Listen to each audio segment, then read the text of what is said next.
নমস্কার বন্ধুরা, কেমন আছেন সবাই? আরো একটা নতুন ব্লগে আপনাদের স্বাগত।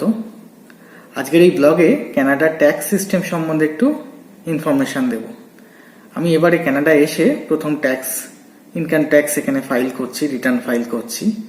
তো সেই রিটার্ন ফাইল করতে গিয়ে কিছু ইনফরমেশন আমি জোগাড় করেছি, সেইগুলোই তোমাদের সাথে শেয়ার করব, যাতে তোমরা ওই ইনফরমেশনগুলো জানো এবং ঠিকঠাকভাবে রিটার্ন ফাইল করতে পারো। এই ভিডিওতে আমি প্রধানত যে ইনকাম ট্যাক্সের কথা বলবো সেটা একটি চাকরিজীবী লোকের কথা। মানে আমি আমার এক্সপিরিয়েন্স থেকে বলছি, তো আমি এখানে চাকরি করি। তো ইনকাম ট্যাক্স চাকরির মাধ্যমে যে ইনকামটা করি তাতে যে ইনকাম ট্যাক্সটা দিতে হবে এবং রিটার্ন ফাইল করতে হবে সেই ব্যাপারেই আমি এখানে আলোচনা করব, কারণ ওইটুকুনি আমি এখানে ইনফরমেশন গ্যাদার করতে পেরেছি। কানাডায় ইনকাম ট্যাক্স দু ধরনের, একটা হচ্ছে ফেডারেল ইনকাম ট্যাক্স, মানে যেটা সেন্ট্রাল ইনকাম ট্যাক্স, আর আরেকটা হচ্ছে স্টেট লেভেল, মানে এখানে প্রভিন্স বলে স্টেটগুলোকে, তো প্রভিন্সিয়াল ইনকাম ট্যাক্স। এই ফেডারেল ইনকাম ট্যাক্স আর প্রভিন্সিয়াল ইনকাম ট্যাক্স এর টোটালটাই হচ্ছে আপনার ইনকাম ট্যাক্স। কানাডায় ফিনান্সিয়াল ইয়ার হচ্ছে ক্যালেন্ডার ইয়ারের সমান, মানে জানুয়ারি থেকে ডিসেম্বর। আর ট্যাক্স ইয়ারটাও তাই, মানে যতক্ষণ ফিনান্সিয়াল ইয়ার, সেই ফিনান্সিয়াল ইয়ারে আপনি যেটা ইনকাম করবেন তার ভিত্তিতেই আপনাকে ট্যাক্স পে করতে হবে। তো ট্যাক্স সাইকেলটা এখানে শুরু হয় মোটামুটি ফেব্রুয়ারির মিডল থেকে, অ্যারাউন্ড 18 ফেব্রুয়ারি থেকে, আর চলে হচ্ছে এপ্রিলের 30 অব্দি। মানে আপনাকে ইনকাম ট্যাক্স পে করতে হবে এবং সমস্ত রিটার্নও সাবমিট করতে হবে বাই এপ্রিল 30। তাই এই এপ্রিল 30টা খুব ইম্পর্টেন্ট ডেডলাইন, এটা সবাই মাথায় রাখবেন। কেন এর পরে যদি আপনি ট্যাক্স পে করেন বা ট্যাক্সের রিটার্ন ফাইল করেন আর সেখানে যদি আপনার কিছু ডিউ থেকে থাকে ট্যাক্সে, তাহলে অনেক টাকার ফাইন নেয় গভর্নমেন্ট। তাই জন্য চেষ্টা করবেন যে এপ্রিল 30 মধ্যে আপনি আপনার রিটার্ন সাবমিট করে দেবেন। আমাদের ইন্ডিয়াতে চাকরি করলে যেমন ফর্ম 16 এমপ্লয়ার থেকে পাওয়া যায়, কানাডায় ঠিক সেই রকমই T4 বলে একটা ফর্ম আছে, যেটা এমপ্লয়ার, মানে আপনি যেখানে চাকরি করছেন সেখান থেকে তারা আপনাকে দেয়। এই T4 ফর্মটা আপনার কাছে আসতে মোটামুটি ফেব্রুয়ারি এন্ড হয়ে যায় বা মার্চের ফার্স্ট উইক। এই সময় আপনি T4 ফর্মটা আপনার এমপ্লয়ারের কাছ থেকে আপনি পাবেন বা আপনাকে জোগাড় করতে হবে। এইখানেই আপনার ইনকাম এবং কোম্পানি যে ইনকাম ট্যাক্সটা কেটেছে আপনার হয়ে সেটার ডিটেলসটা লেখা থাকে। এই ফর্মটা খুব ইম্পর্টেন্ট আপনার রিটার্ন সাবমিটের জন্য। কানাডায় ট্যাক্স ডিপার্টমেন্ট নাম হচ্ছে CRA বা কানাডা রেভিনিউ এজেন্সি। এই ডিপার্টমেন্টই সমস্ত ইনকাম ট্যাক্সের হিসাব নিকেশ করে এবং সেখানেই আপনাকে ট্যাক্সটা আলটিমেটলি জমা দিতে হয়। এই CRA অ্যাকাউন্ট সম্বন্ধে একটা কথা বলি, যেটা আমি এক্সপিরিয়েন্স করলাম CRA অ্যাকাউন্ট ওপেন করার জন্য বা লগ ইন করার জন্য। CRA অ্যাকাউন্টে যদি প্রথমবার রেজিস্টার করতে হয় তাহলে 3টে ফিল্ড হচ্ছে ম্যান্ডেটরি, যে ইনফরমেশনটা আপনাকে দিতে হবে। এক হচ্ছে সিন, 2 হচ্ছে ডেট অফ বার্থ, আর 3 হচ্ছে গত বছর বা তার আগের বছর টোটাল ইনকাম যেটা আপনার হয়েছিল, যেটা আপনি ট্যাক্সে শো করিয়েছিলেন, সেই ইনকামের অ্যামাউন্টটা। এবার আপনি যদি প্রথমবার কানাডায় এসে ট্যাক্স রিটার্ন দেন বা ট্যাক্স রিটার্ন সাবমিট করতে যান, তাহলে তখন আপনি CRA অ্যাকাউন্ট করতে পারবেন না। কারণ 3 নম্বর যে ফিল্ডটা, গত বছর কত টাকা আপনার ট্যাক্সেবল ইনকাম হিসাবে হয়েছিল, সেইটা আপনি জানেন না, কারণ আগের বছর তো আপনি এখানে ছিলেন না, তাই সেটা আপনার কাছে নট অ্যাপ্লিকেবল। সেই জন্য প্রথমবার আপনাকে ট্যাক্স পেমেন্ট করার পর, রিটার্ন দেওয়ার পর, তারপরেই আপনাকে CRA অ্যাকাউন্ট লগ ইন করতে হবে, মানে রেজিস্টার করতে হবে। তার আগে আপনি করতে পারবেন না। এবারে বলি আপনি ট্যাক্স সাবমিট করবেন কিভাবে, এখানে রিটার্ন সাবমিট করবেন কিভাবে। তো এখানে দুরকম প্রসেস আছে। এক হচ্ছে আপনি নিজেই করতে পারেন, আপনার যদি সেরকম নলেজ থাকে বা আপনি সেই ইনফরমেশন জোগাড় করতে পারেন, তাহলে এখানে অনেক ফ্রি ওয়েবসাইট আছে, যেগুলো গভর্নমেন্টের রেজিস্টার্ড ওয়েবসাইট, অথচ ফ্রি, কোনো টাকা পয়সা লাগে না। সেরকম কিছু ওয়েবসাইট আছে, আমি ডেসক্রিপশন বক্সে তাদের লিঙ্ক দিয়ে দেবো। যেমন এক্সাম্পল হিসাবে বলছি, ওয়েলথ সিম্পল বলে একটা ওয়েবসাইট আছে, টার্বো ট্যাক্স একটা ওয়েবসাইট আছে। এগুলো হচ্ছে গভর্নমেন্ট রেজিস্টার্ড, কিন্তু ফ্রি অফ কস্ট, আপনার কোনো চার্জ লাগবে না এখানে। এইটা হচ্ছে 1 নম্বর উপায়। সেকেন্ড প্রসেস হচ্ছে, আপনাকে যদি কোনো ট্যাক্স কনসালটেন্টের সাথে আপনার পরিচিতি থাকে বা আপনি যদি তাদের সাথে কনসাল্ট করতে পারেন, তাহলে তাদের সাথে কানেক্ট করে তাদের সাহায্য নিয়ে আপনি এখানে ট্যাক্স রিটার্ন করতে পারেন। এই দুইভাবে এখানে প্রথমবারের জন্য আপনি ট্যাক্স রিটার্ন করতে পারেন। এছাড়া আর একটা প্রসেস হচ্ছে, এখানে ট্যাক্স ক্লিনিং বলে একটা কনসেপ্ট আছে। বিভিন্ন সেক্টরে বা বিভিন্ন রিজনে গভর্নমেন্টের তরফ থেকে এরকম ট্যাক্সের সময়, যখন ট্যাক্স আপনি রিটার্ন করবেন এই সময়টায়, এই ফেব্রুয়ারি থেকে এপ্রিল এরকম একটা টাইমে ট্যাক্স ক্লিনিক বলে একটা ডিপার্টমেন্ট খোলা হয়।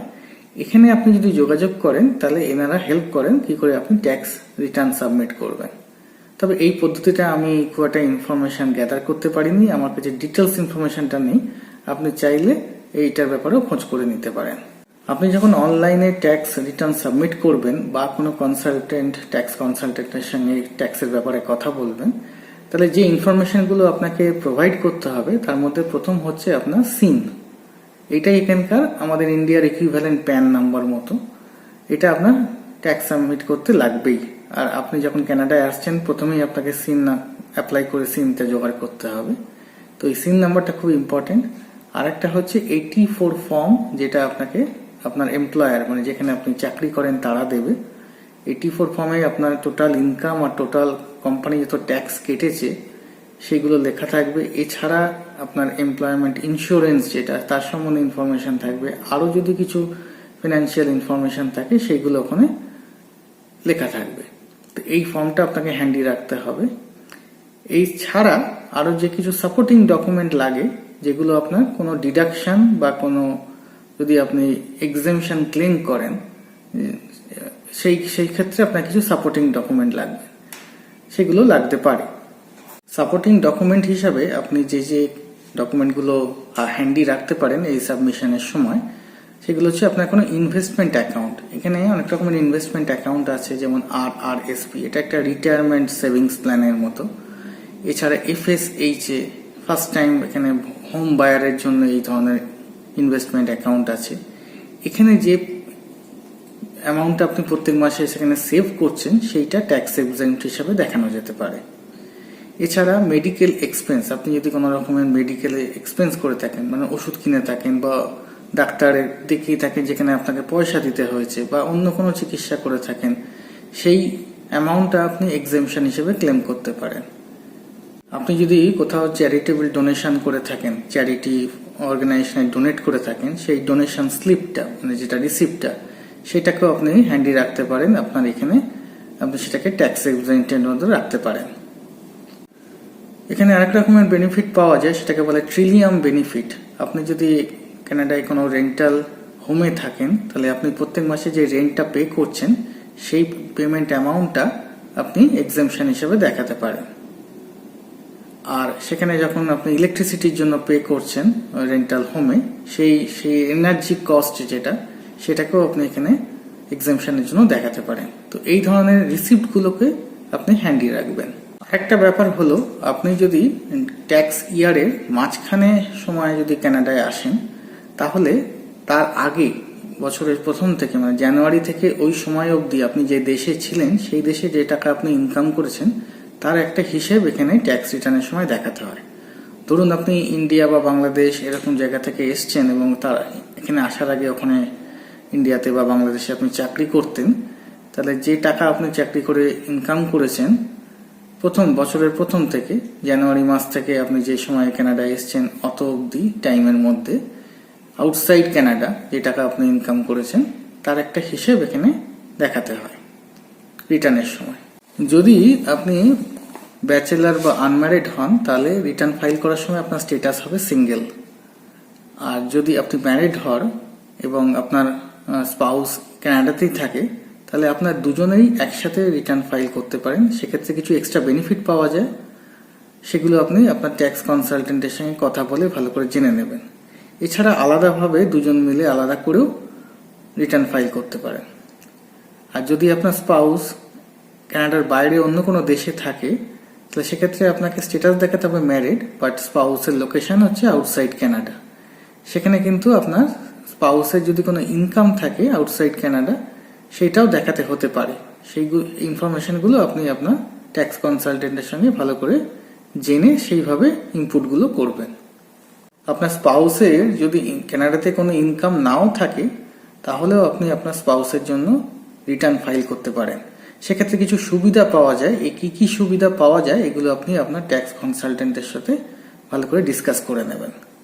তো এই হলো ওভারঅল ব্যাপার এখানে ট্যাক্স রিটার্ন করার জন্য যে যে ইনফরমেশনগুলো এখানে আপনাকে হ্যান্ডি রাখতে হবে বা যে যে সাপোর্টিং ডকুমেন্ট আপনাকে হ্যান্ডি রাখতে হবে, আর যে 3টে পদ্ধতি বললাম এই 3টে পদ্ধতি আপনি এক্সপ্লোর করে দেখতে পারেন কোনটা আপনার জন্য অ্যাপ্লিকেবল বা সুবিধা হয়।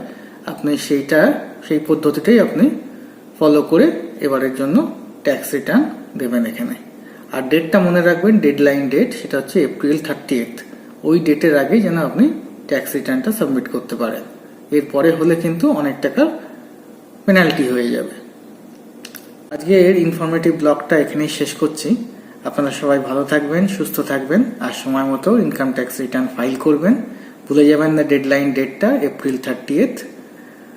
আর আমার এই ভিডিওগুলো দেখতে থাকুন, তাহলে অনেক রকম ইনফরমেশন পাবেন। আর আমি যেমন করে এখানে এক্সপ্লোর করি আর সেই এক্সপিরিয়েন্সগুলোকেও আপনাদের সাথে শেয়ার করি, তাহলে আপনারাও জানতে পারেন সেখান থেকে।